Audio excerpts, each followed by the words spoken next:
before the video, it's a quick update on the channel. If you look at the top of my YouTube page now, you'll see a little link here for buymeacoffee.com. I've set up a little page there.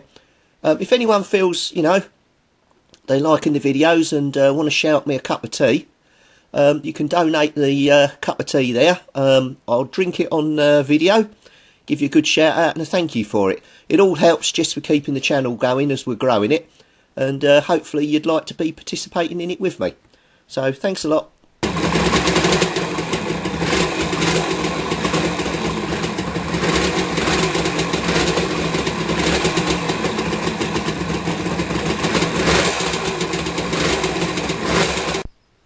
So the more you look, the more you find. Look what I've just found now. When this opens, the back end of the points is hitting that. Now let's see how much movement I've got on there. Oh, look at this one. Hardly any. That's the one arcing out. I reckon that's arcing out because that is touching the head of the screw. Let me get a better video. I've never had these problems with the past with points. I just put them in, put the condensers in, and I rode it for miles. This is all due to Chinesium because I brought new sets of points as well. I bet they're slightly different size to the previous ones. I'm going to take a set of points out and check the diameters and things. So look how much movement I've got on this set of points. That's it. I can't move them anymore. It's catching up here on the two prongs for the felt pad. So it's not even hitting the screw. That's why it's arcing out. So I need to move the points around a bit and retime it. Right, examining these, immediate differences. That's the angle of that. That's the angle of that. Quite a bit of difference. And that attaches onto the cam and opens and closes the points. You can also see this swept back angle here versus a more straighter angle here. The slot on my old points here for adjustment is a lot smaller than the set that was actually on there. The spring round the side here is sticking out further than the old original ones as well. So quite a bit of difference overall. Also the position of this screw going through here looks slightly different as well. So yeah, not good to be honest.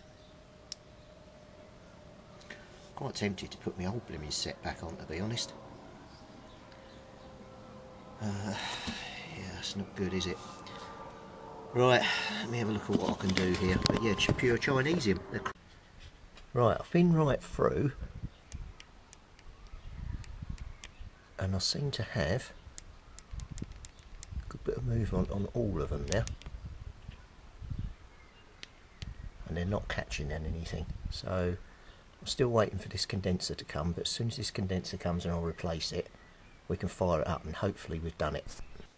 Just had some post come. I've got my replacement condensers. I ordered two. I'm only replacing one and then I'm keeping one as a spare. Now, this is the new one. And that's the existing one that I had on there, which is old Chinesium. And you can see straight away the new one that's coming is the bigger size that matches the genuine parts that I've got on there. So that's the first positive, which is really cool. Doesn't say where it's made. The other thing to notice is on the tab, obviously this one's square. This hasn't got rounded off corners, it's had the corners cut off. So that should hopefully fit in that indent when we put it in. Now interestingly enough, normally it's the yellow wire that goes to the points with the crimp on, but on this one it's the brown wire and the yellow wire's not. So yeah, I might just query that. That's a bit weird. Don't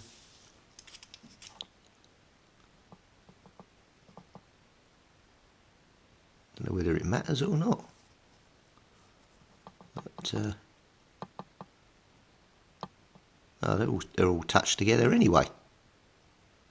Oh, so I don't think it really matters which way round they go. So anyway, let's get this thing on.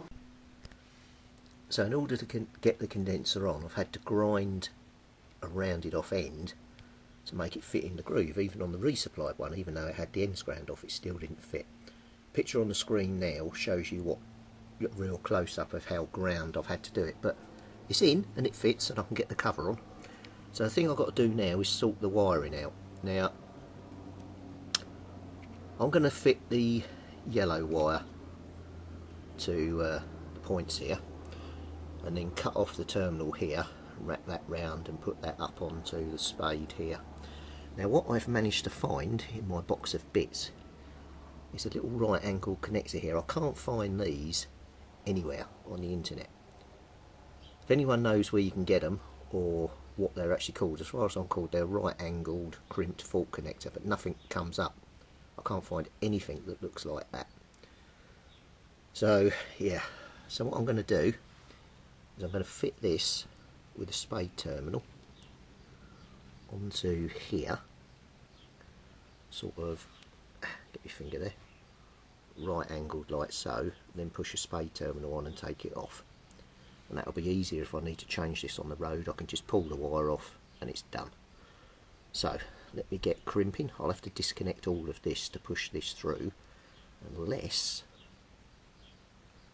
I'm a bit sneaky and cut the end out of here and make a fault terminal out of it. I think maybe I'll do that, and then that will be perfect to just quickly push on there with the spade. I'm going to do that. So there's my homemade right angle fault terminal compared to that which I've got next door. That doesn't look too bad. So let's get that fitted and then we'll crimp it up, get the spade terminal on, and we should have the yellow wire done. I'm going to put it round so I know that yellow goes to here and then brown can curve round and go up onto there, because I've got loads of cable on the brown.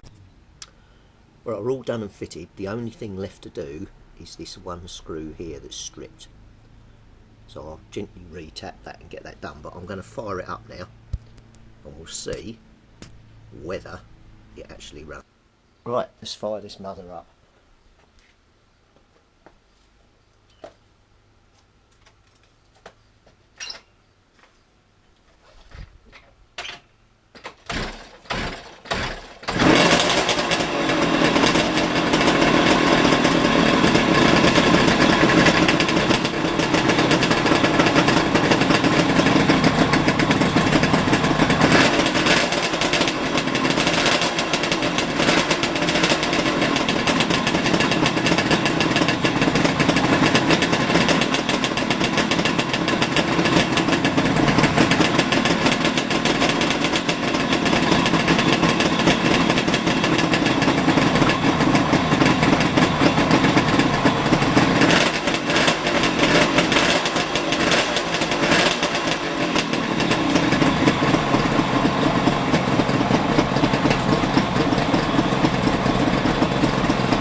Not going to bother putting that on video because that's just replacing the screw. Everything's done. So I'll chuck the cover back on and yeah, we're finished. We're finally there. Can't believe the whole time it's been under this cover. It's been hiding and it's been all of them issues. So always check under here, and that's going to be my new first go-to place if I have any running issues.